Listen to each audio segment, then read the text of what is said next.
Bien, ya se ha iniciado la grabación. Estamos en la semana 29, 5 de marzo 2021.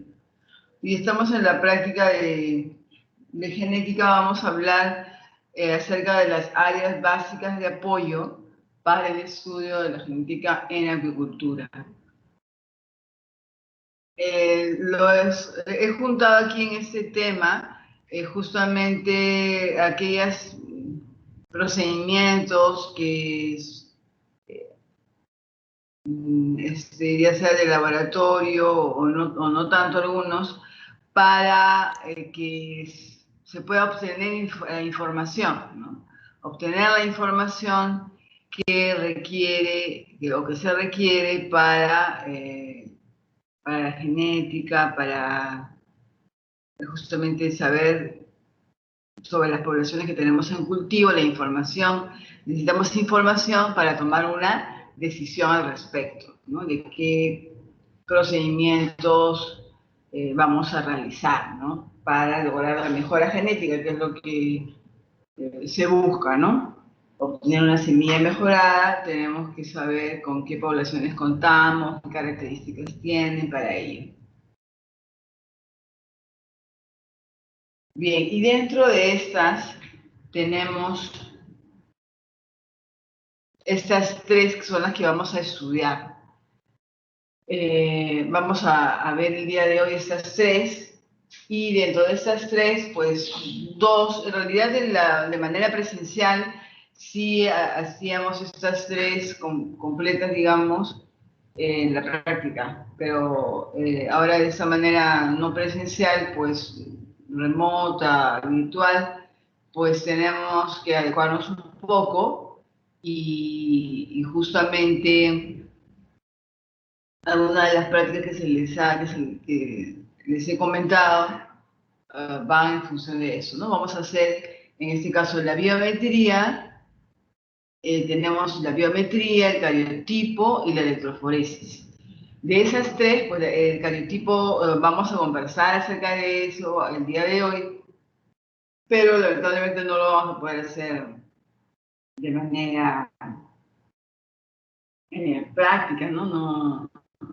Ni virtual tampoco, de manera práctica no va tanto al caso, ¿no? La idea de estas prácticas era que manejen el procedimiento, ¿no? Vean cómo es el procedimiento, lo hagan y tengan una idea más concreta, ¿no? El análisis un poco más del cariotipo ya es un poquito más profundo y no cabría ponerles eso para no complicar, ¿no? Entonces la idea es poder hacer cosas que les sirva un poco más y que no sean tan complicadas. Entonces, dentro de esas tenemos la biometría y la electroforesis que vamos a trabajar.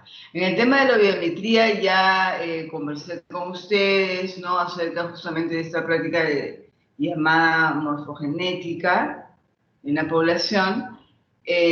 Todavía no tengo los datos, ha habido un poco de dificultad para ingresar también en esa semana, pero ya está solucionándose y en función de eso, de que consiga los datos y vea la forma y los arregle y se los presente, pues de repente me va a tomar hasta la próxima semana, ¿no? Entonces, no se preocupen, vamos a hacer esa práctica, yo creo que de todas maneras, y tenemos todavía tiempo para ello, ¿no? Vamos a hacer esa práctica de biometría y la de la electroforesis, que ahora se les va a explicar acerca del procedimiento, de qué trata. También les he dejado un video, no sé si lo han visto, un video bastante divertido de los que uso de YouTube del grupo de las Amoeba Sisters, y que uso bastante ese tipo de videos porque son divertidos, se te queda bastante en la mente lo que pasa, aunque están en inglés, pero ya saben que pueden cambiar la traducción de los subtítulos, y entonces no van a tener problema de poder entenderlo, y les recomiendo que tomen sus notas. Ahí les he indicado lo que tienen que hacer con ese video para la próxima semana, ¿no? Entonces, la próxima semana vamos a hacer algo con ese video y se les va a entregar también una práctica asíncrona con un simulador de electroforesis para que puedan trabajar, ¿no? Algo interesante. Bien, entonces, en el tema de la biometría... Bien, entonces vamos a tocar primero el tema de la biometría, ¿no? Y su mismo nombre pues, nos está ayudando a recordar, a saber, a entender, ya, ¿no? Que va a tratar justamente de mediciones de organismos biológicos, ¿no? Y inclusive en ese punto la biometría pues, es toda una ciencia ya bastante que ha crecido mucho, sobre todo para el tema de la seguridad, ¿no? En el tema de seguridad, la biometría pues ha crecido bastante y ya tenemos pues identificadores de diferentes formas para poder asegurar la identificación, ¿no? de las personas, ¿no? Es una disciplina que estudia las relaciones métricas del individuo para su identificación, ¿no? Entonces busca interrelaciones, relaciones. Utiliza mucho la parte estadística también para poder encontrar qué relaciones están entre ellas y que eso identifique a una persona y la diferencia de otra, ¿no? Y en eso pues está ahora no solamente a través de la huella dactilar, que es lo clásico, ¿no? Lo común de la huella dactilar, sino que ya se utiliza pues la vista, etcétera, la forma de la cara, las relaciones de la forma de la cara, etcétera, ¿no? Incluye la voz, todo, varias características que ayudan a esta, a esta disciplina, digamos, ¿no? Porque no es una ciencia. Y bueno, y para el caso del estudio genético, pues también es de muchísima ayuda, ¿no? Es de muchísima ayuda para determinar justamente esas relaciones morfológicas con las características genéticas de un individuo o de una especie, ¿no? Generalmente, por ejemplo, en pesquería, ¿no? Para identificar a los peces, ¿no? También ven esas relaciones, en cuántas se utilizan características inclusive de tipo merístico, ¿no? Y de tipo morfológico, ¿no? ¿A qué se llama de tipo merístico? Solamente quiero saber, para que yo saber que está claro para ustedes. ¿Qué significa eso de merístico? En el chat alguien ponga. Alguien coloque. ¿Qué significaría una característica merística? Tenemos ahí características morfológicas. Y entonces, que alguien ponga ahí en el chat, sí, por favor. Mientras estoy hablando de otra cosa. Entonces, aquí vemos que las características morfológicas, que justamente es lo que se les ha pedido para el tema de la práctica de morfogenética, ¿no? La parte morfológica, relacionarla con la parte genética, eso es lo que queremos que se haga. Entonces, ahí tenemos diferentes características que podemos encontrar en un pez, ¿no? Algunas tienen unas, otras tienen otras características, y que podríamos relacionarla con el peso, con la talla, ¿no? Que eso es lo que van a hacer ustedes en el trabajo de morfogenética, de evaluación de morfogenética. Entonces, tanto las características morfológicas como merísticas nos van a ayudar, ¿no? En el caso de los organismos acuáticos, para justamente encontrar, ¿no? Esas relaciones que me ayuden a identificar, en este caso también es identificar, ¿no? Identificar genéticamente a algunos individuos, ¿no? O mejor dicho, unas relaciones, y esas relaciones en qué manera me van a ayudar. En el caso de la práctica que ustedes van a hacer, se refiere a poder identificar a los individuos juveniles que que tengan una mayor probabilidad de desarrollar como reproductores mucho mejor, ¿no? Así que cuando sean reproductores o crezcan, tengan unas características comerciales importantes, ¿no? Que son importantes en el mercado. Entonces, eso es lo que se quiere tratar de relacionar, ¿no? Y en ese punto, ya bien, Cristina dice, ¿no? Lía también me está inscribiendo características cuantitativas, número de aletas, escamas. Relaciona con el conteo de una característica en particular. Ya, bien, sí, las características merísticas justamente se refieren a, como ustedes ven ahí, al número, por ejemplo, de branquispinas, el número de espinas, etcétera. Es un conteo, ¿no? Es un número, algo que yo puedo contar, un número fijo, digamos, que no es decimal, ¿no? No puedo decir una branquimedia, ¿no? Entonces es un número entero de conteo, ¿no? Es también una característica cuantitativa, si está bien Lía, una característica cuantitativa, son características cuantitativas, en este caso merístico de conteo, y en el caso morfológico, pues no es merístico porque no es de conteo, aunque a veces el merístico lo mezclan con todo, ¿no? Pero eso es un poco diferente en ese sentido. Y también en el tema de la biometría, pues se va a utilizar para el análisis de los datos biométricos, pues pruebas estadísticas, ¿no? Las pruebas estadísticas son las que nos ayudan a encontrar estas relaciones entre las poblaciones o los individuos dentro de una población. Y tenemos ahí varios que ustedes seguramente ya conocen, como el análisis de variancia, que es el que van a hacer, ¿no? Hay diferentes tipos también de análisis de variancia, que va a evaluar justamente las diferencias entre las muestras, ¿no?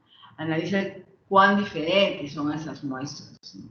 La prueba de Tukey nos ayuda a comparar promedios de muestras, ¿no? Comparar cómo está una población comparada con otra solamente con respecto a los promedios, ¿no? El análisis de covarianza también nos va a ayudar a comparar las pendientes de las regresiones lineales de las variables morfométricas con la variable económica, ¿no? Entonces, nos va a relacionar justamente esas diferencias y justamente lo que ustedes van a hacer ese análisis de covarianza o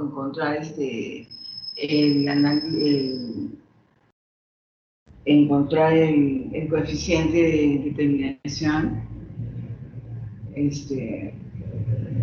y que va a ayudar a encontrar ese valor, nos va a ayudar a saber si las variables están relacionadas más cercanamente o menos cercanamente una con otra, ¿no? En cuanto a su variación varía una y esa que varía también afecta la variación de la otra, eso es lo que medimos como el análisis de covariancia. Y justamente eso es lo que vamos a utilizar para predecir qué tanto una variación en la longitud del pez o en el número de radios, perdón, de la aleta dorsal, por ejemplo, podría tener alguna relación con el peso o con el tamaño el peso de la carne, etcétera, ¿no? O la cantidad de filete dentro de la cantidad de carne tuviera, por decir, ¿no? Si es que hay alguna relación, una relación positiva, negativa o no hay ninguna relación. Eso es en realidad lo que hace. El análisis multivariado pues ya evalúa las diferencias más significativas y es un poco más amplio, con más variables involucradas. Y el análisis de similaridad y distancia sí se usa bastante genética poblacional más bien para medir el grado de asociación entre las muestras y los grupos, ¿no? Que más que nada para saber si varias especies están relacionadas y para estudios de filogenia, bueno, se utiliza un poco ese análisis de similaridad, pero hay unos software especiales para hacer eso, ¿no? Bien, entonces como ven, la estadística en realidad es bastante útil en ese sentido de estos estudios biométricos, ya sea si hablamos de personas o hablamos de animales, ¿no? O de animales domésticos, animales que estamos cultivando, ¿no? Bien, la siguiente área básica de apoyo en este caso es el cariotipo. Y nosotros ya hemos hablado mucho acerca del cariotipo, inclusive en las primeras prácticas, hemos hecho una práctica, ¿no? Vaya la redundancia, sobre el análisis morfológico de los cromosomas, ¿no? Que es, digamos, una parte de elaborar un cariotipo, ¿no? Es una de las partes de elaborar el cariotipo. Entonces, me gustaría que si pueden poner en el chat que poner en el chat eh, el significado que tiene para ustedes el cariotipo. ¿Qué significa cariotipo? ¿Qué se entiende por cariotipo?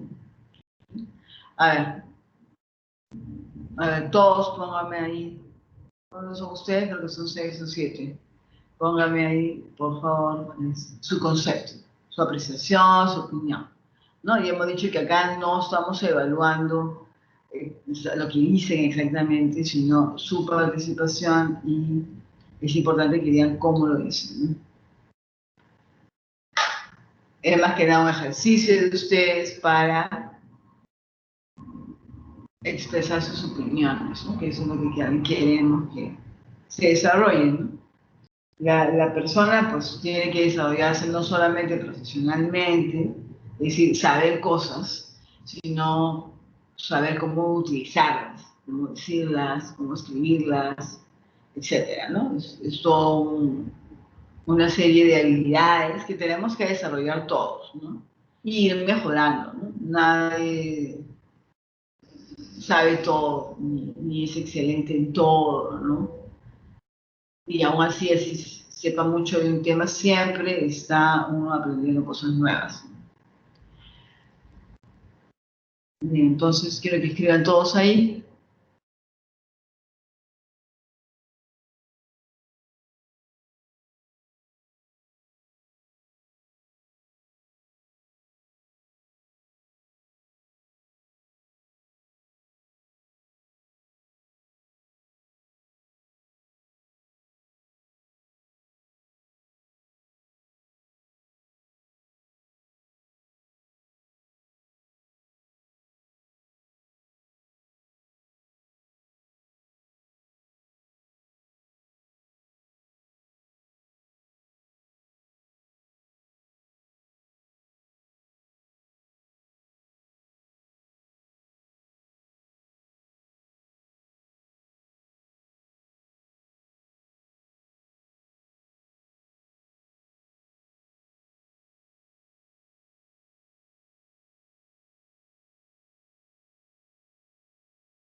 A ver, ¿qué han puesto?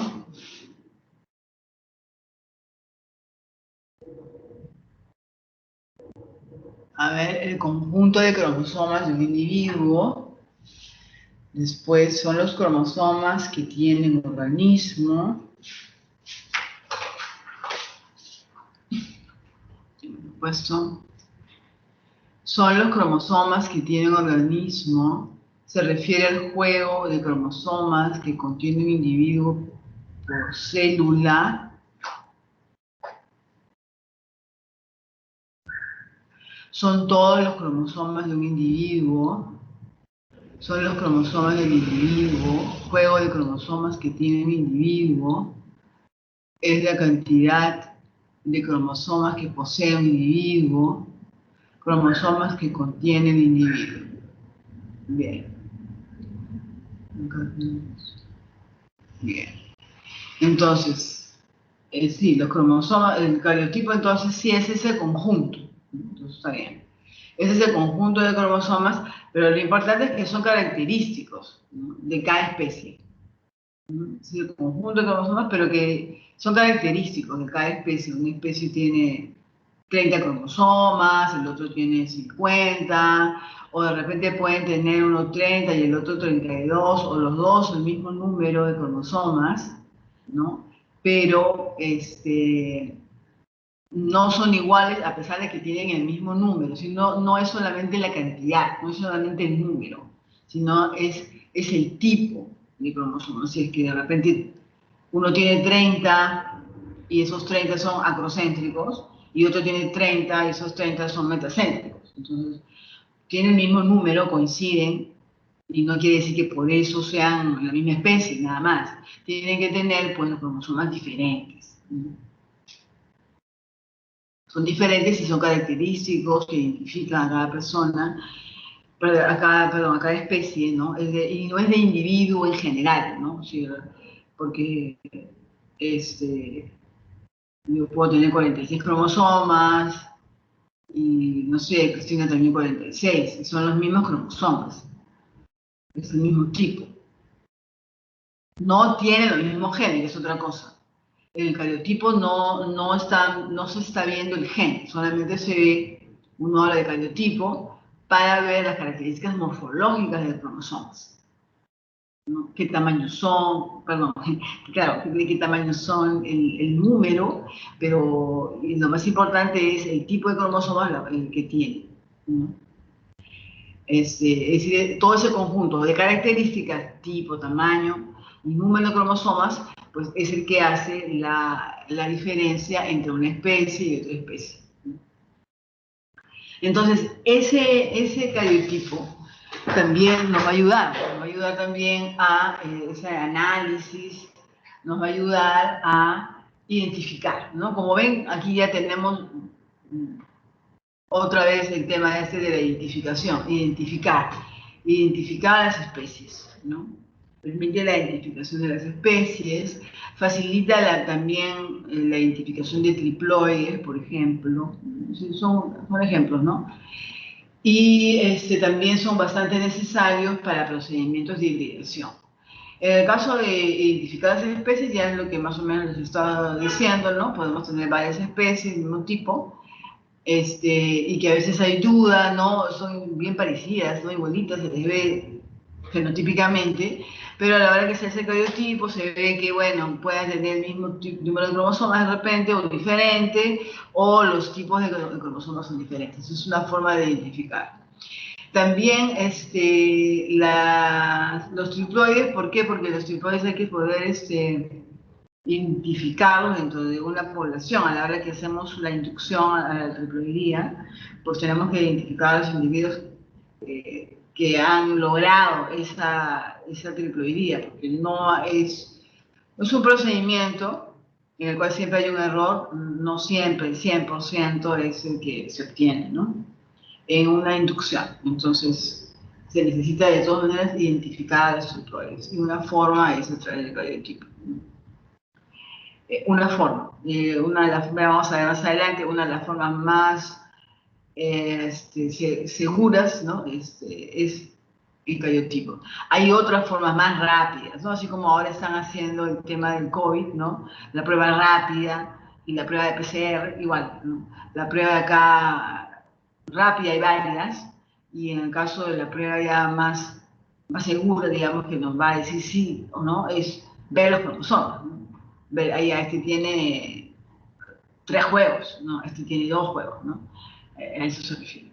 Y en el caso de necesario para los procedimientos de hibridación, también porque justamente viendo qué tipo de cromosomas son, no podría yo predecir si es que si es que al hacer la hibridación voy a poder obtener un buen resultado, por lo menos, no resultado en cuanto a las características, ¿no? Sino que el individuo podría ser fértil, o por lo menos llegue a término, ¿no? El individuo. Porque sabemos que al cruzar 2 especies diferentes, pues no, a veces no son compatibles, ¿no? No hay una compatibilidad y de repente se forma el individuo, el huevo se puede formar, pero no desarrolla. O se forma el huevo y no es infértil, ¿no? El individuo ya en adulto. Entonces, eso nos podría dar un alcance, ¿no? El cariotipo, ¿no? El análisis del cariotipo. ¿Y cómo se hace ese análisis del cariotipo? Acá está de manera sucinta, en realidad, el protocolo del cariotipo, ¿no? Tenemos que hacer un tratamiento con colchicina a la especie, ¿no? Acá estamos viendo, es una tilapia chiquita, acá voy a dar un poquito. Acá estamos viendo la inyección, ¿no? Estamos inyectando, ¿no? Esta colchicina de manera intraperitoneal para que haga el efecto de aumentar un poco el número de células que van a estar en división y que facilite la observación, más que nada, ¿no? Hay una cantidad por cada peso, por el peso del animal, ¿no? Y luego se va a hacer estos procedimientos de la hipotonización. Hipotonización, ¿a qué ustedes tienen idea a qué se refiere? A ver, a mí me gustaría que la participación sea un poco más rápida, porque si no nos va a tomar un poco más de tiempo, pero sí necesito que ustedes participen más de estos temas para afianzar un poco esto, ¿no? Y que la clase al final sea bien entendida. Entonces, en el tema de la hipotonización, vemos que ahí estamos utilizando cloruro de potasio, 0,1 molar por 45 minutos. Entonces, ¿por qué estamos utilizando esto? ¿Para qué hacemos la hipotonización? ¿Qué significa? Hipotónico, ¿no? Viene de hipotonización, viene de hipotónico. ¿Qué estamos tratando de hacer ahí? Entonces, lo importante tampoco no es aprenderse el protocolo, porque van a ver ustedes que a partir de ahorita todos van a hacer el protocolo de esto, el protocolo del otro, para ADN, para electroforesis, para cariotipo, para ginogénesis, para eso, para lo otro. Entonces, va a haber una confusión y lo importante no es aprenderse de memoria la secuencia del procedimiento. Bueno, sí lo tienen que saber, pero más que nada es saber qué cosa es lo que quiero lograr y qué cosa es lo que estoy haciendo paso a paso, por qué lo estoy haciendo. Entonces, si ustedes estudian y aprenden de esa manera, entonces no va a ser menos probable que se olviden muy fácilmente de lo que se está viendo ahora, ¿no? De lo que se va a ver. Entonces, la idea acá es que yo pueda observar, la idea de cariotipo es que yo pueda observar los cromosomas, ¿no? Sabemos que los cromosomas están metidos dentro de una célula, y entonces, perdón, dentro de la célula, dentro del núcleo, ¿no? Y entonces, ustedes han visto metafases, Y a veces en la metafase, ¿cómo lo ven? En el plano ecuatorial de la célula, ¿no? Y a veces están ahí unos pegados a otros, no se puede contar bien, no se puede ver las formas, ¿no? Entonces, la idea de este procedimiento es justamente hacer que esa observación sea muchísimo más fácil, de tal manera que podamos contar y ver la forma de los cromosomas. Entonces, ¿cómo podríamos hacer eso? Pues tendríamos que sacar los cromosomas de dentro del núcleo, que estén fuera, y que podamos verlos más ampliamente, más estirados, ¿no? Entonces, justamente este procedimiento es para hacer eso, para romper la pared celular, perdón, la membrana nuclear, ¿no? El núcleo, y dejar libre, ¿no? Romper la célula también y dejar libre entonces todo este material, de tal manera que lo podemos observar más rápidamente. No tanto rápidamente, sino más claramente, me refiero. Entonces, este tema de la hipotonización, que veo que nadie ha contestado, justamente se refiere a poder someter a estas células, ¿no? Que ya las tenemos acá mucho más aumentadas con el tratamiento de la colchicina, para que puedan se hinchen. Las células en la hipotonización, recuerdan ustedes este proceso de ingreso de agua, de ósmosis, va a ingresar porque está en un medio hipotónico, y al ser un medio hipotónico, entonces la célula trata de ingresar, en este caso agua, ¿no? Para que se va a hinchar para poder nivelar, ¿no? Haya un equilibrio osmótico, y en esto se va a hinchar. Y a la hora de hincharse, pues va a hincharse hasta que va a reventar.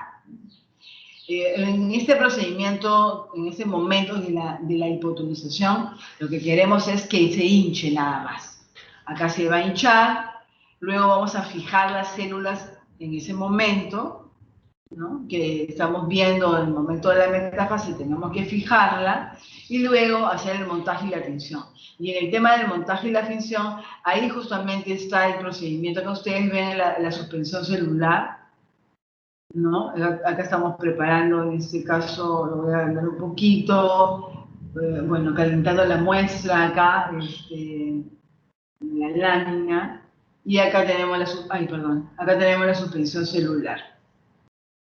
Entonces, esta suspensión celular, que se ve acá abajo a color amarillito, esta suspensión celular es la que uno va a realizar una técnica de suspensión a la gota para que caiga caiga esto en un portaobjetos, disculpen, estaba viendo, en un portaobjetos. Y en este portaobjetos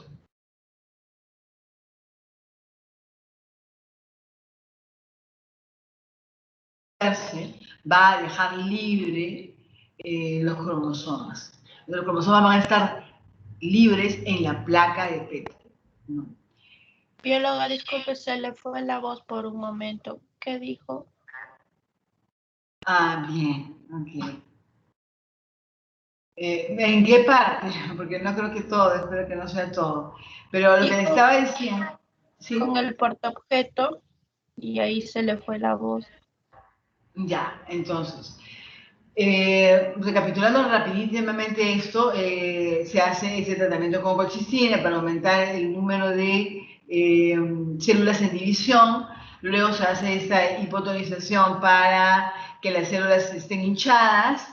Luego se hace la fijación para mantener las células en metafase y que no siga avanzando con la división celular. Y luego se realiza el montaje. Pero antes del montaje, ahí se obtiene esta suspensión celular, ¿no? Se hace justamente el montaje, se refiere a que nosotros tenemos que dejar caer una gota a una altura apropiada, aproximadamente 30 centímetros, que caiga en un portaobjetos. El portaobjetos debe estar inclinado, de tal manera que a la hora que cae, va a esta gota de suspensión celular, las células que están bien hinchadas como un globito, ¿no? Como un globo de agua, la verdad que lo tiramos al piso, se revienta, ¿no es cierto? Y sale todo el agua. Igual, lo vamos a tirar y tiene que salir todo en este caso, el contenido celular, y ahí también van a estar los cromosomas. Entonces, así como para tirar el globo tenemos que tirarlo con fuerza y a una distancia apropiada del piso, ¿no es cierto? Porque si lo tiramos ahí nomás cerquita, no se va a romper el globo. Igualmente, la misma cosa. Tenemos que dejarlo caer sobre el portaobjetos a una distancia apropiada para que nos asegure que se están rompiendo las células y estén libres los cromosomas para la observación posterior. Luego se tiñen y obtenemos la observación. Un ejemplo acá de observación, tenemos esta observación de acá. Entonces ven ustedes acá células hinchadas. Esta es una célula hinchada, esta de acá que está aquí abajo. Esta es una célula hinchada, esta que está más clara y más grande. Mientras que estas que están más oscuritas son las células teñidas, pero que no han llegado a hincharse apropiadamente. Y este de acá, ahí vemos los cromosomas, estos son cromosomas de tilapia, que están dispersos, ¿no? Están dispersos. Entonces se puede observar mucho mejor, se agranda, se hace un agrandamiento de la fotografía, se toma una fotografía, se hace una ampliación, y luego se hace lo que ustedes hicieron en la primera clase, en las primeras clases de práctica, que era el análisis morfológico de los cromosomas, ¿no? Se hacen las mediciones, se observa y se ve y se obtiene entonces esas relaciones, etcétera, etcétera. Se hace todo un estudio acerca de los cromosomas, ¿no? No solamente el número de cromosomas, como en este caso 44 cromosomas, en el caso de la tilapia de Oreochromis niloticus, sino que ya se ve sí, cómo son, ¿no? Se hace el cariotipo, que acá vemos ya bien ordenado, de esta forma. A ver, ¿dónde es? Entonces, ese es el estudio del cariotipo que se puede hacer. Acá, bueno, también para analizarlo, se prueban varios tiempos. Esto es un trabajo que se hizo ya hace bastante tiempo en tilapia, que fue presentado en un congreso también hace mucho tiempo. Tenemos acá tiempos con colchicina, se probaron varios tiempos sometidos a la colchicina. Es el número de placas por lámina que se obtuvieron, y luego acá los valores, ¿no? El número de cromosomas por metafases, el número de peces y el porcentaje de cada uno, ¿no? Entonces, más que nada es un estudio o un análisis modal de la moda. No es un análisis promedio, sino un análisis modal. De tal manera que se ve, como son conteos, se ve entonces cuál fue lo más característico ahí en ese caso. Bien, luego tenemos este tema de la electroforesis, que nos va a tomar un poquito más. La electroforesis también es un procedimiento muy importante, que se utiliza ya hace bastante tiempo, es una técnica bioquímica en realidad, que se desarrolló para análisis de las proteínas, de carbohidratos y lípidos, más se sigue utilizando para proteínas, para lo que es proteómica también. Bueno, proteómica tiene un poco más que ver con la parte funcional, pero es una técnica, no es moderna, pero ha ido cambiando bastante, es decir, ha ido modificándose con el tiempo, y eso es muy bueno. Así que se sigue aplicando, por lo tanto. Acá tenemos, por ejemplo, los pasos para obtener datos genotípicos mediante la electroforesis. La electroforesis, entonces, ustedes ya después no sé si han visto el video, pero lo van a tener que ver después bien. Ahí justamente es una técnica para poder identificar también, ¿no? Estamos acá con el tema de la identificación. Para poder identificar, en el caso de la genética, es para poder identificar individuos que sean homocigóticos, individuos que sean heterocigotos. Para eso nos sirve la electroforesis en este caso. Y de forma general, es un procedimiento, una técnica, mejor dicho, para para separación de las proteínas, de acuerdo a ciertas características de las proteínas que sabemos que tienen, de acuerdo a su tamaño, básicamente, ¿no? A su carga, de acuerdo a su carga. Entonces, sometemos a la muestra a un ambiente, a un campo eléctrico, y luego vemos ahí cómo se van separando estas proteínas de acuerdo a su carga, a la carga que tienen, ¿no? Entonces, para el caso de genética, pues se ha utilizado inicialmente el análisis de las proteínas, en este caso las enzimas, de las isoenzimas, generalmente isoenzimas de igual, es decir, hay varias enzimas con características bastante similares, y que eso no, en el análisis de isoenzimas no voy a ahondar mucho ahora, pero sí en el procedimiento general y la utilidad, ¿no? Entonces, se ha utilizado mucho el tema de las isoenzimas, inicialmente en el estudio de las poblaciones, para justamente encontrar qué individuos son homocigotos, qué individuos hay heterocigotos, y saber si las poblaciones naturales y las poblaciones en cultivo están en un equilibrio, ¿no? En el equilibrio que yo estoy buscando, ¿no? Entonces, los pasos, ¿cuáles son? ¿No? Creo que nos interesa acá entender los pasos. Pues tenemos acá la población, en forma general, acá voy a ampliar un poquito. Tenemos acá una población de peces, pues extraemos pues el tejido puede ser tejido de, para lo que es isoenzimas, ¿no? Estamos hablando de acá de electroforesis de enzimas, porque también vamos a ver el electroforesis de ADN, pero acá vamos a ver en forma general, ¿no? En este caso, para isoenzimas, pues se tiene que extraer dónde están las enzimas, ¿no? ¿Y dónde están más las enzimas? Están más en el músculo, están más en el hígado, están más en las gónadas también, ¿no? Entonces se extrae esos tejidos. En el caso del ADN, pues se extrae más también músculo, aleta generalmente, ¿no? En realidad puede ser cualquier tejido, pero la idea es no dañar al individuo. En el caso del ADN se utiliza más músculo o trozos de aleta, ¿no? Tenemos acá el tejido, el extracto del tejido, se hace todo un tratamiento que debe tener, ahora vamos a ver ciertas condiciones, y luego se va a colocar acá, este rectángulo de acá es un gel, ¿no? Porque lo que vamos a hacer es electroforesis en gel de agarosa, en almidón, se puede hacer. Para el caso de genética, y lo que estamos trabajando, normalmente se utiliza la electroforesis en gel de almidón, en gel de agarosa, en poliacrilamida, en acetato de celulosa. Hay un montón de variantes de electroforesis. Hay bastantes variantes, en disco, en placas, hay diferentes variantes, ¿no? En este caso, como les digo, es en gel, un gel de, en este caso de las isoenzimas, un gel de almidón. Y en el caso de ADN, en un gel de agarosa. Y luego colocamos ahí las muestras, y después esas muestras van a someterlas, como ven acá,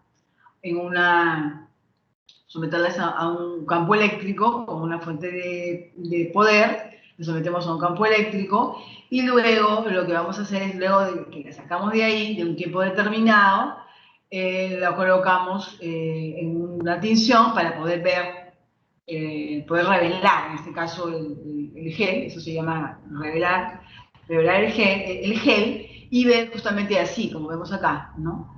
Unas bandas. Estas bandas me van a indicar qué individuos, cuántos individuos, de qué tipo hay cada uno, si es homocigoto o es heterocigoto, o en este caso también cómo es la enzima, si es una enzima de tipo cuaternario, primario, si es monomérica o dimérica, y en cuanto a eso nos va a ayudar a identificar a los individuos.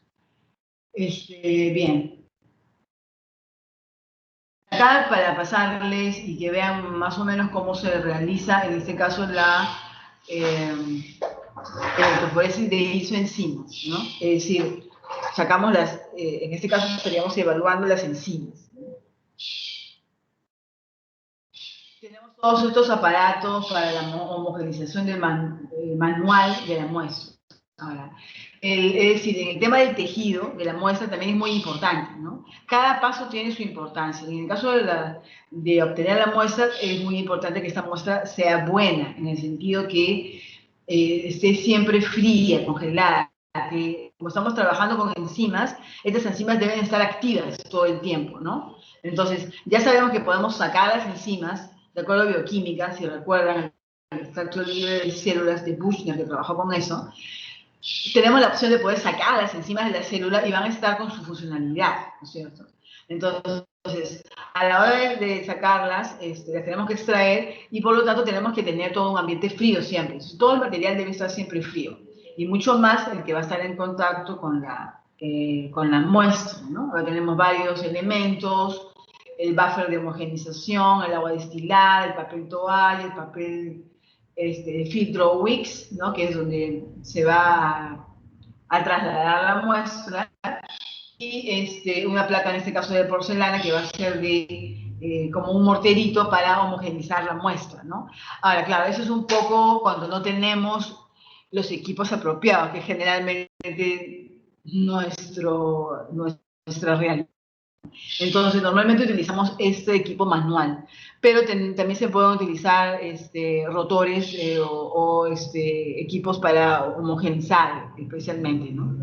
Que, claro, nos dan un tejido mucho más triturado, mucho más homogenizado que en el manual, que siempre está en función de cuánto tiempo lo haga, ¿no? Entonces no me puedo demorar tampoco demasiado porque tengo que tenerlo frío y tratar de asegurarme que la enzima está bien.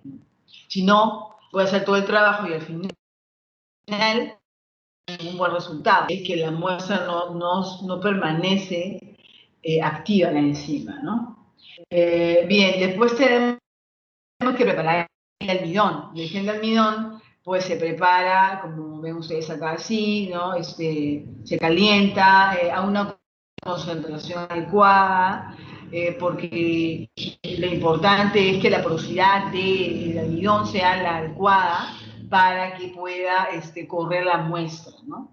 Entonces, ahí se prepara el almidón y luego de acá se está quitando el aire con esta aspiración al vacío, que también se puede hacer con una bomba de vacío, en ciertas ocasiones con agua, también con un fluido de agua. También quita un poco las burbujas, ¿no?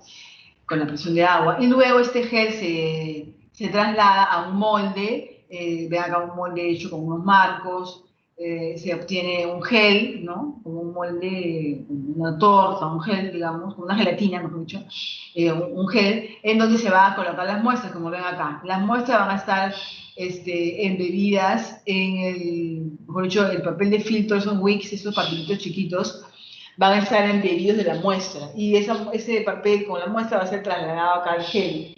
Y luego va a realizarse la corrida electroforética, ¿no? Se va a conectar a la corriente eléctrica, luego un tiempo determinado, que depende del tipo de gel que se está trabajando. Puede ser de 3 horas, 4 horas, o puede ser de 1 hora o de media hora. En el caso de isoenzimas, el gel de almidón, en el caso del gel de almidón, pues corre 3 horas y media, 4 horas, más o menos. En el caso de ADN puede correr 1 hora, hora y media. Y en el caso de, se utiliza acetato de celulosa, puede ser 30 minutos, dependiendo. En el caso de poliacrilamida, pues puede ser también 1 hora, hora y media o 2 horas, dependiendo. Y al final tenemos este resultado, ¿no? El cimograma, ¿por qué cimograma? Porque estamos hablando de enzimas transcritos en papel, ¿no? Lo podemos transcribir en papel, pero ahora ya pues hay unas fotografías que podemos tomar, utilizar el celular, la cámara fotográfica digital, ¿no? Antes no había eso, se tenía que hacer trasladar al papel. Y bueno, acá tenemos entonces los individuos, ¿no? Individuos heterocigotos, 3 bandas, individuos heterocigotos acá, 2 bandas, dependiendo si la enzima es monomérica, trimérica o tetramérica, pues de eso dependerá cómo podemos identificar a los heterocigotos de los homocigotos, ¿no? Entonces, homocigotos, una sola banda, y heterocigotos pues pueden tener 3, 2, 4, 5 bandas. ¿Y ahí qué hago con todo eso? Pues la información que puedo obtener de esta electroforesis de enzimas es frecuencias genotípicas, frecuencias alélicas, heterocigosidad, medida de divergencia del equilibrio genético de la población. Y eso donde lo puedo aplicar, pues no tengo, está corriendo rápido. Ya, sí tengo tiempo todavía. Bien, ¿dónde puedo aplicar eso? Entonces voy a regresar un ratito al anterior. No veo bien la hora, ya. Para ahondar un poquitito más en esto. Sí. Disculpe, cuando habla un poco más rápido se le escucha entrecortado. Ah, ya, ok. Ya. Ya, esta diapositiva entonces no la han entendido bien. La anterior, sí. Esta.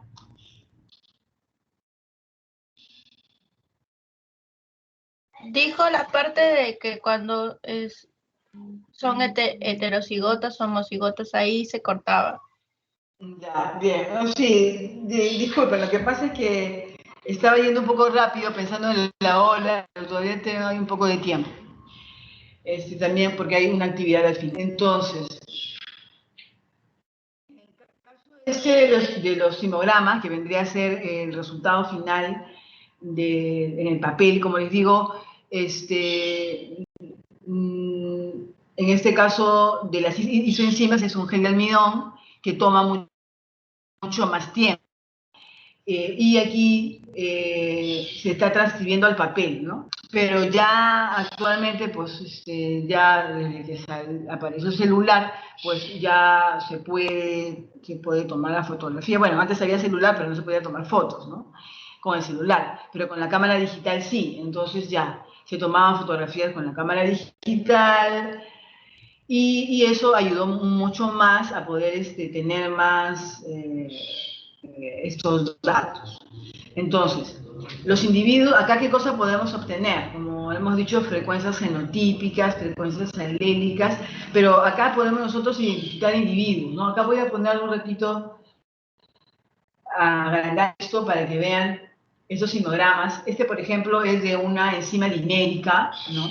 En donde tenemos el parental 1, vemos en la banda abajo, el parental 2, la banda arriba, ¿no? Son 2 bandas diferentes, son individuos que tienen, pues, alelos diferentes para esta misma enzima. Y en el medio, pues, tenemos al fenotipo, bueno, híbrido le ponen acá, pero es el fenotipo resultante, ¿no? Y vemos que el híbrido, pues, tiene 3 bandas, ¿no? Tiene la banda o de uno de los padres, el padre 2, tiene la banda del padre 1 y aparte tiene una banda adicional, ¿no? Que viene a ser la mezcla, digamos, entre las 2 bandas. Una cosa importante es que en el caso de isoenzimas, de este análisis electroforético, lo que se puede observar es cuando los genes son codominantes. Lo que se puede evaluar acá es cuando los genes son codominantes. Evalúa genes codominantes, ¿no?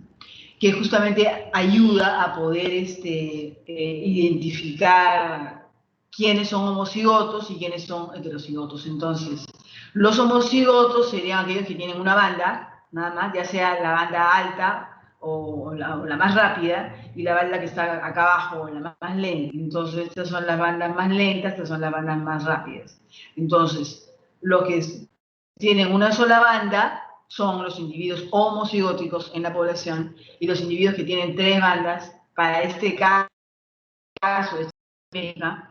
son los heterocigotos. En el caso de aquí, pues es una enzima monomérica, es decir, que tiene solamente una cadena polipeptídica, y acá entonces tenemos igual, ¿no? El parental 1 con una banda lenta, baja, y acá el padre 2 con una banda más rápida, ¿no? Y el intermedio, el heterocigoto, pues tiene de ambas. Y como es un gen codominante, ambas bandas se presentan y por eso podemos identificar al heterocigoto, porque es un gen codominante que presenta ambas. Entonces, al presentar ambas, pues tenemos esa opción.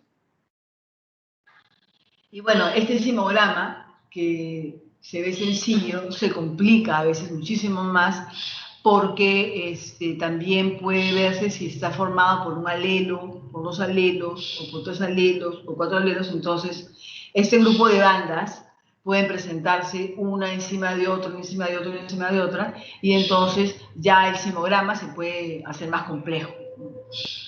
Entonces, en el caso de una electroforesis de ADN, no se utiliza, en este caso almidón, las bandas son diferentes, la observación es diferente, hay que utilizar, ya vamos a ver eso más adelante, otros procedimientos para ubicarlo, pero también se puede obtener información también se puede obtener información que es las frecuencias genotípicas, ¿no?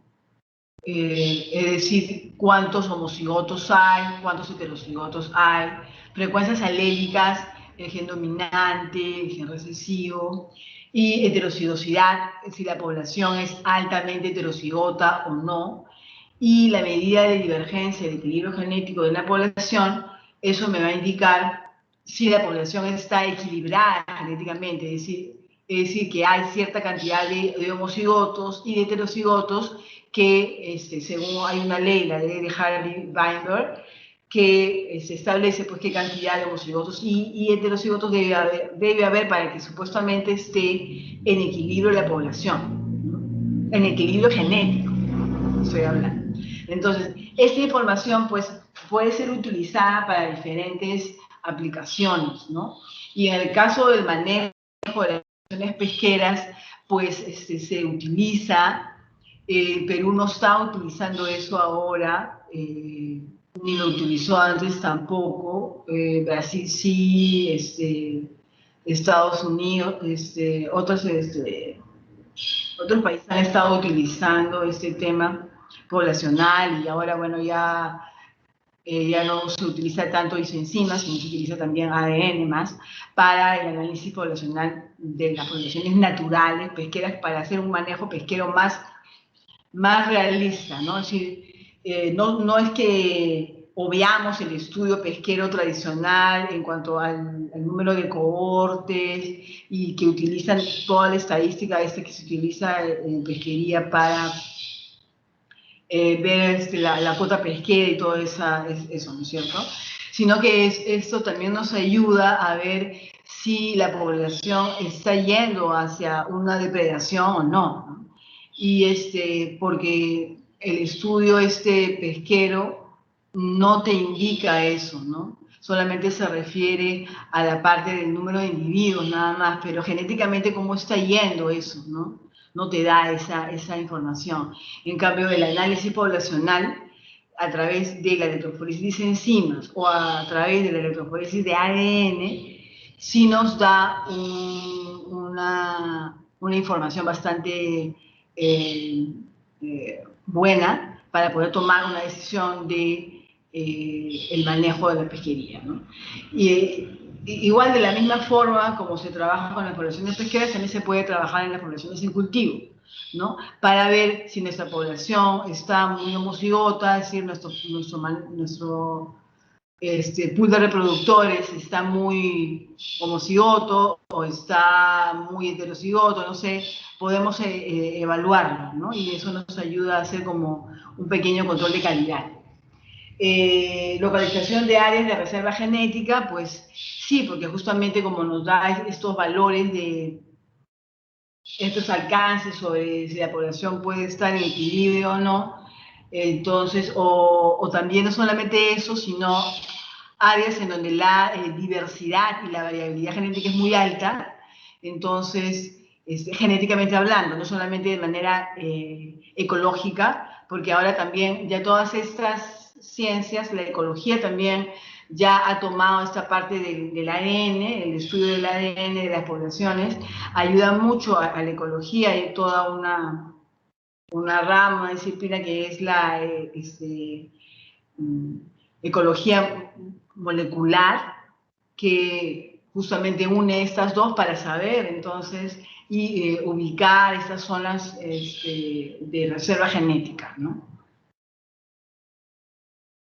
También el punto D, determinar el número de individuos mínimos en la población para mantenerse en equilibrio genético, que es lo que estamos viendo, que tiene que ver justamente con las poblaciones pesqueras, poblaciones en cultivo, para que todo funcione genéticamente y esté en un equilibrio y la población vaya bien. Tenemos que saber qué número de individuos de la población hace que eso se mantenga, ¿no? Identificar, ¿no? Acá también vemos el tema de identificación que hemos estado hablando en toda la clase de hoy, también nos ayuda a identificar stocks, ¿no? Tanto a niveles de las poblaciones pesqueras, o las poblaciones naturales, o las poblaciones en cultivo, podemos identificar nuestra línea, por ejemplo, si desarrollamos una semilla mejorada, pues tenemos que identificarla, va a tener ahí digamos, este código de barras, ¿no? Genético, que ya se hace, hay todo un análisis de código de barras de ADN, que te va a decir, pues, es mi línea y no se pueden, y entonces, si la vendes, también es una cosa que tiene que ver con la trazabilidad, ¿no? Esto nos ayuda mucho a la trazabilidad de lo que vendemos, ¿no? Y también lo último sería el efecto genético de un sistema de cría o explotación particular, porque si hago algún cambio en el sistema de cría, el manejo o de algún programa que estoy realizando de cría, asegurarme que no estoy llevando a mi criadero a una homocigosidad, a una consanguinidad, como hemos visto en la clase anterior, ¿no?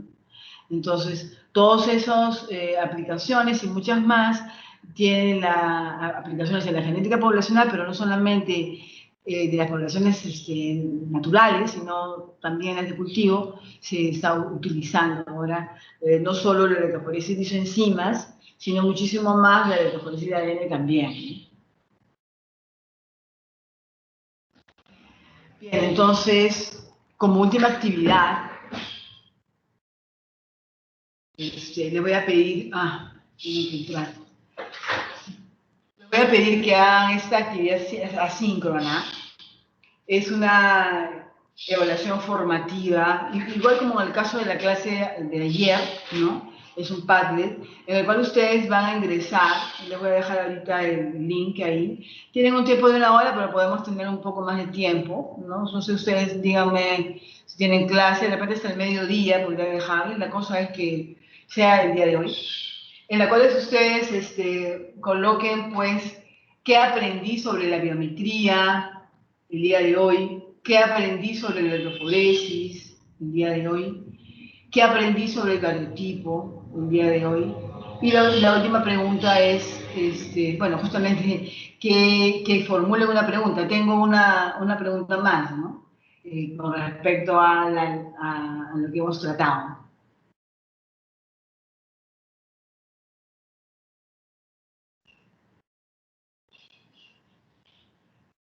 Dado que va a acabar 9:19, tengo 9:40, ¿no? ¿Dónde está? ¿Dónde está? ¿Dónde está? Abrirlo.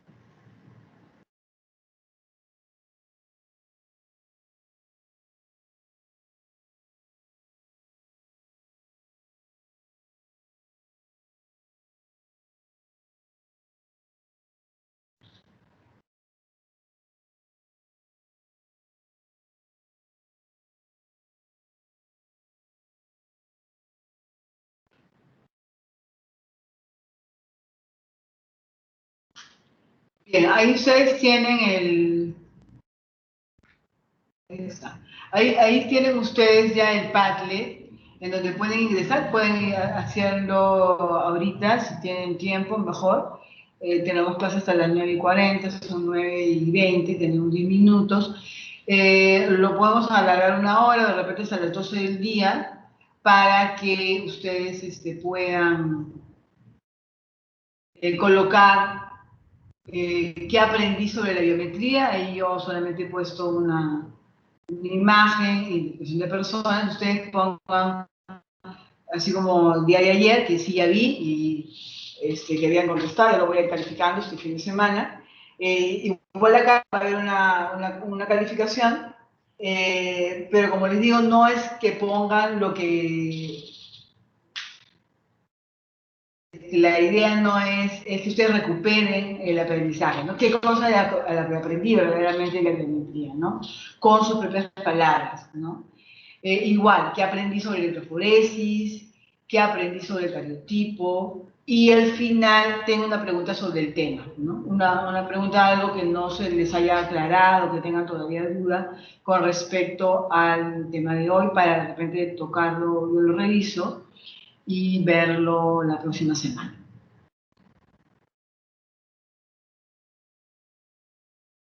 Si tienen alguna consulta, puedo cambiar esto. Acá.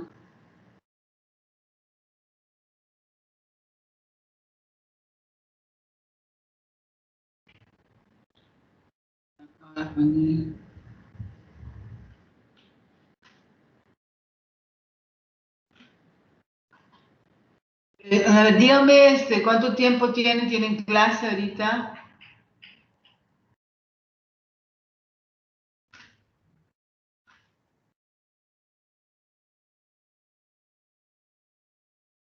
Sí, por favor, podría ser hasta el mediodía ya.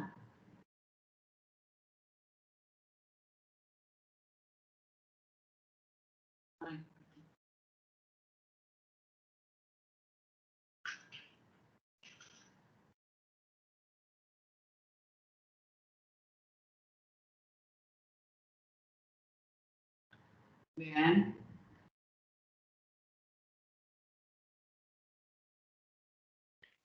Hola, ¿cómo están? Buenos días. Sí, José, dime. Hola, yo llego un poquito tarde a la clase, a 8:15. No sé si me puede considerar mi asistencia. Claro, sí, voy a considerarte si soy delito. Ahorita te voy a poner. Ya vio, muchísimas gracias. Ya, entonces, la idea es de que ustedes sean, pues,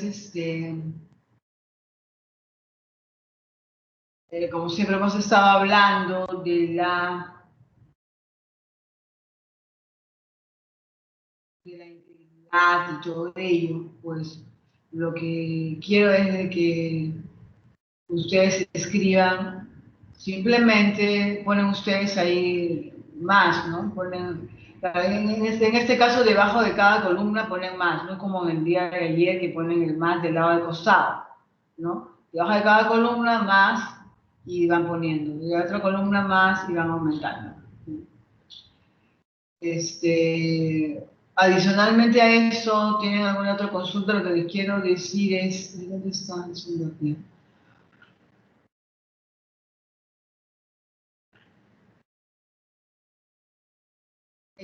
Félix Fernando Gamboa no ingresado, ¿no? De todas maneras, era Sánchez, ya te puso la asistencia.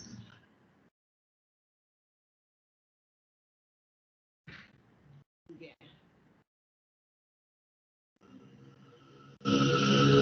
Entonces, en el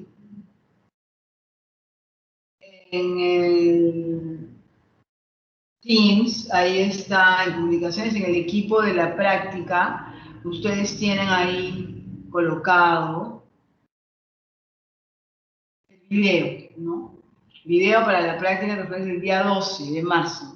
Entonces, tienen que revisar el video, tomar apuntes, se les pide que cambien la configuración de los sustitutos de español, ya saben cómo trabajar con de videos de electroforesis. Más que nada se refiere a la electroforesis de ADN, ¿no?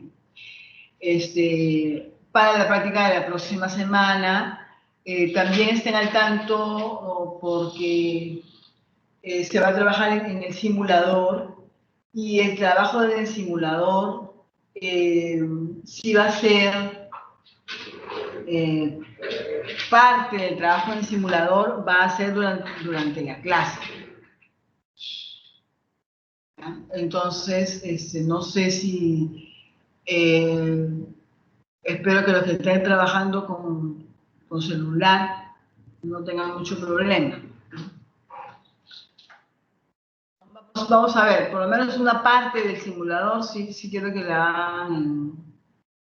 Una consulta también es importante para eso. ¿Ustedes saben utilizar una pipeta, una micropipeta?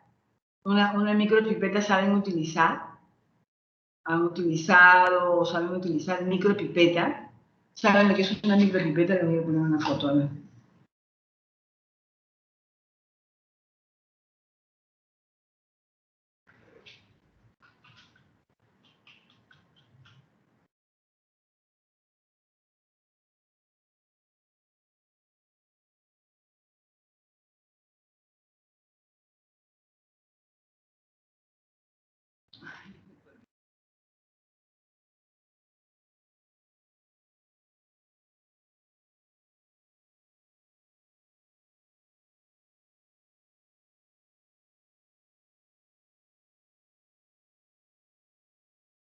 A ver, le voy a poner en el chat a ver si es que pueden ver ahí.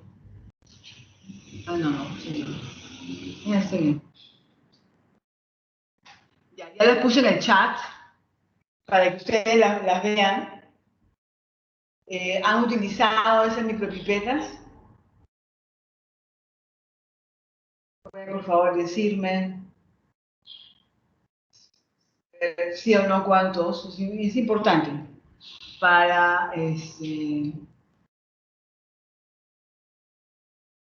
para planificar la clase de la próxima semana.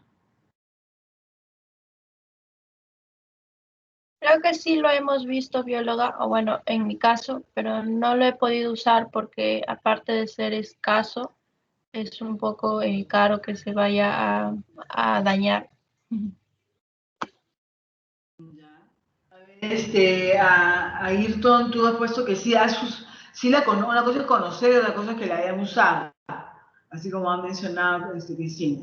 Los que han colocado que sí, Ayrton, José, Julia, Eduardo, Gerson, bueno, perdón, Julia no, José, Ayrton, Gerson y Eduardo han utilizado también.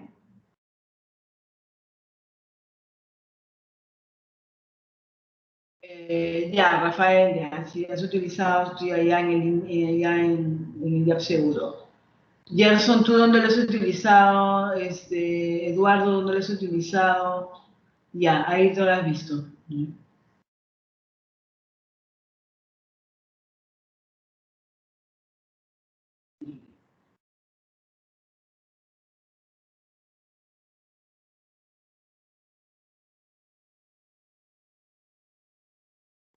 Ya, entonces, como veo que varios sí lo utilicé, pero no me ponen dónde lo han utilizado, quiero saber. Rafael sí sé que en el IAP lo ha hecho seguramente, pero en los demás, ¿dónde lo han hecho? ¿Dónde lo han visto? ¿Dónde lo han trabajado, mejor dicho? Eduardo, ¿dónde lo has utilizado?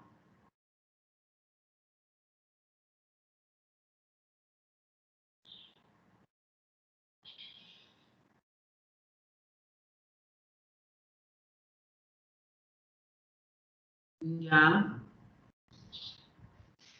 ya, Gerson. Ah, ya, ok. Ay, Eduardo, ¿cómo que no te vas a acordar de qué laboratorio has trabajado?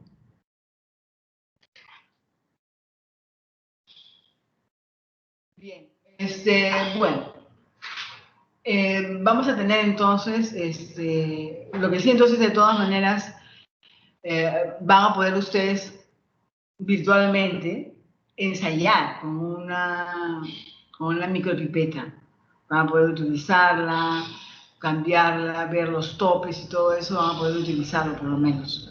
Aunque sea de manera virtual y saber la forma, y ya cuando la cojan en vivo y en directo, ya van a saber todo y no van a tener ningún problema.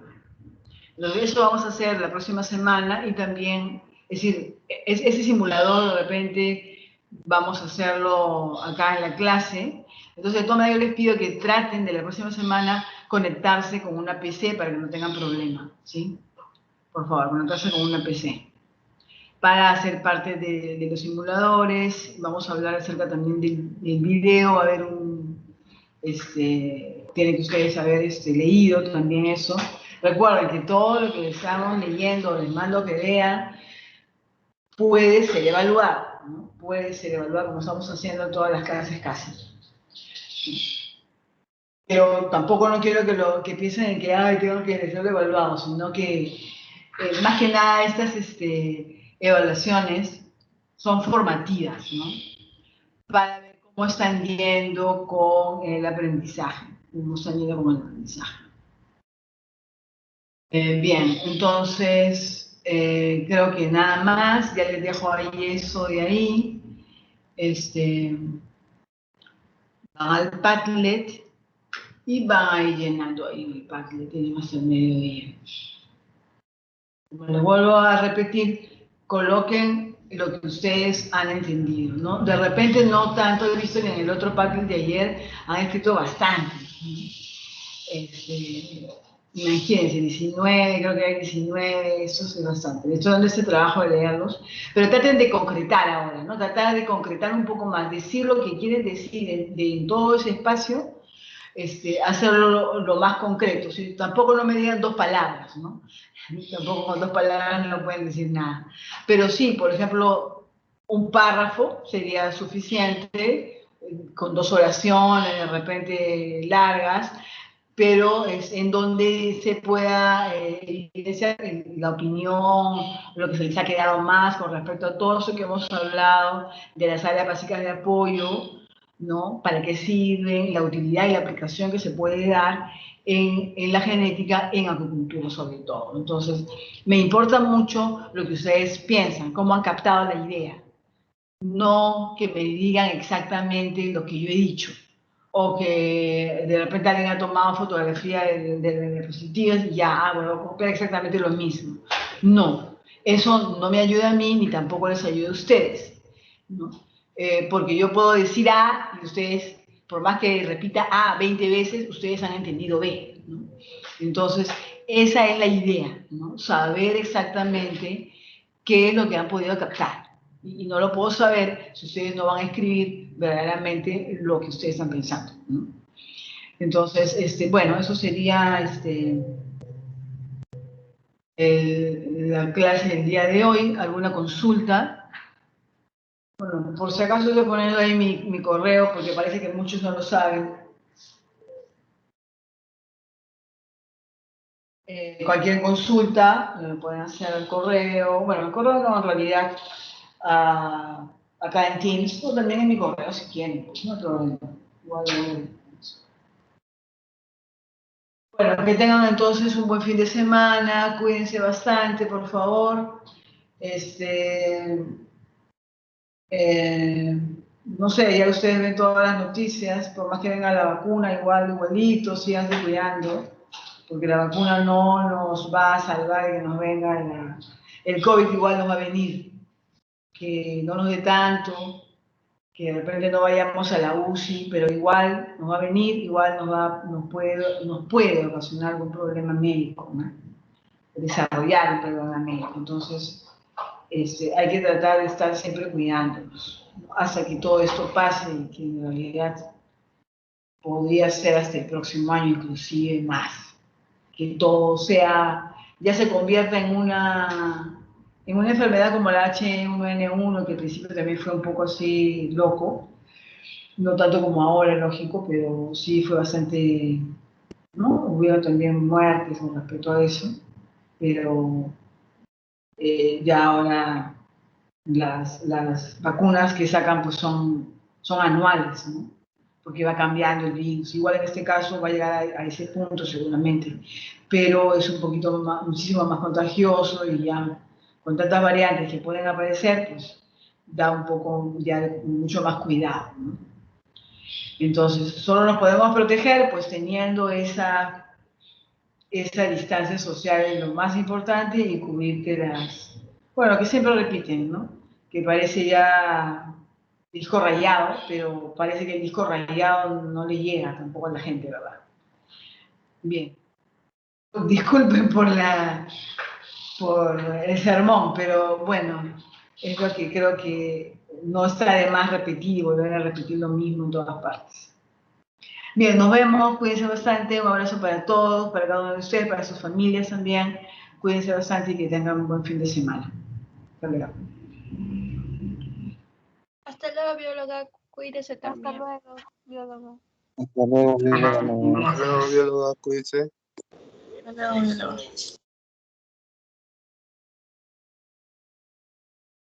Hasta luego, bióloga.